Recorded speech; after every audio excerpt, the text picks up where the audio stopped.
আপনি কি কম সময়ে ভুঁড়ি বা মেদ কমাতে চান? তবে রাত্রে ভাত বা রুটির পরিবর্তে এটা খান। ওজন ঝরঝরিয়ে কমবে আর পেটও ভরা থাকবে। আর এটি খেতে হবে অত্যন্ত সুস্বাদু। নমস্কার বন্ধুরা, মমস কিচেন বেঙ্গলিতে আপনাদের স্বাগত জানাই। আজ আমি রাতের ডিনারে খাওয়ার জন্য অত্যন্ত স্বাস্থ্যকর আর সুস্বাদু স্যুপের একটা রেসিপি আপনাদের সাথে শেয়ার করব। তবে আসুন বন্ধুরা, আর দেরি না করে রেসিপিটা শুরু করি। আমি কিছু শীতের সবজি নিয়ে নিয়েছি। সবজিগুলোকে আমি ছোট ছোট টুকরো করে কেটে নিয়েছি। আপনারা চাইলে নিজের পছন্দ অনুযায়ী সবজি ব্যবহার করতে পারেন। আমি এখানে নিয়ে নিয়েছি গাজর, বিনস, ক্যাপসিকাম, আদা, রসুন, পেঁয়াজ। আমি সমস্ত সবজিগুলোকে খুব ভালোভাবে ছোট ছোট টুকরো করে কেটে নিয়েছি। আমি কড়াইতে তেল দিয়ে তার মধ্যে পেঁয়াজ, রসুন আর আদা একসাথে দিয়ে খুব ভালোভাবে ভেজে নিচ্ছি। আপনারা চাইলে তেলের পরিবর্তে বাটার বা ঘিয়েরও ব্যবহার করতে পারেন।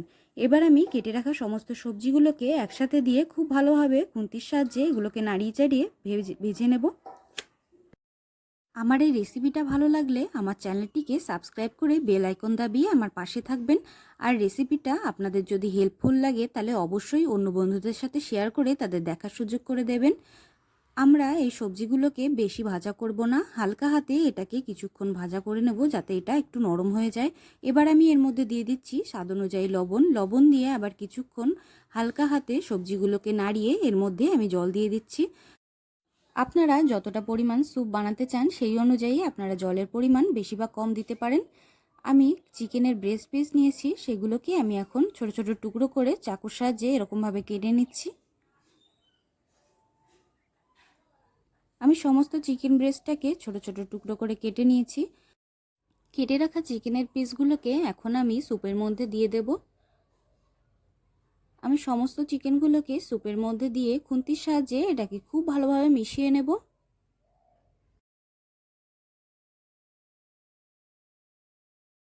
এবার আমি স্যুপটার মধ্যে দিয়ে দিচ্ছি অল্প পরিমাণে পেঁয়াজ পাতা। আপনাদের কাছে পেঁয়াজ পাতা না থাকলে এর ব্যবহার আপনারা নাও করতে পারেন। আমি একটা পাত্র নিয়ে নিয়েছি, এর মধ্যে আমি অল্প পরিমাণে জল দিয়ে দিয়েছি। আমি দিয়ে দিচ্ছি 1 চামচ পরিমাণ কর্নফ্লাওয়ার। কর্নফ্লাওয়ারটাকে দিয়ে আমি চামচের সাহায্যে খুব ভালোভাবে কর্নফ্লাওয়ারটাকে গুলে নেব। আমি একই রকমভাবে আরেকটা পাত্র নিয়ে নিয়েছি, এর মধ্যে আমি দিয়ে দিচ্ছি একটা ডিম। ডিমটাকে আমি চামচের সাহায্যে খুব ভালোভাবে গুলে নিচ্ছি। বন্ধুরা, আপনাদের কাছে যদি ডিম না থাকে আপনারা ডিম ছাড়াও এই স্যুপটি তৈরি করতে পারেন। আর আপনারা নিজের পছন্দ অনুযায়ী যে কোনো রকম সবজি দিয়ে এই স্যুপটি তৈরি করতে পারেন। এবার আমি এর মধ্যে ডিমটাকে দিয়ে খুন্তির সাহায্যে খুব ভালোভাবে স্যুপটাকে নাড়িয়ে চাড়িয়ে মিশিয়ে নেব। ডিমটা খুব সহজেই এর মধ্যে দেওয়ার সাথে সাথেই সেদ্ধ হয়ে যাবে। দেখুন কত সুন্দরভাবে ডিমটা মিশে গেছে।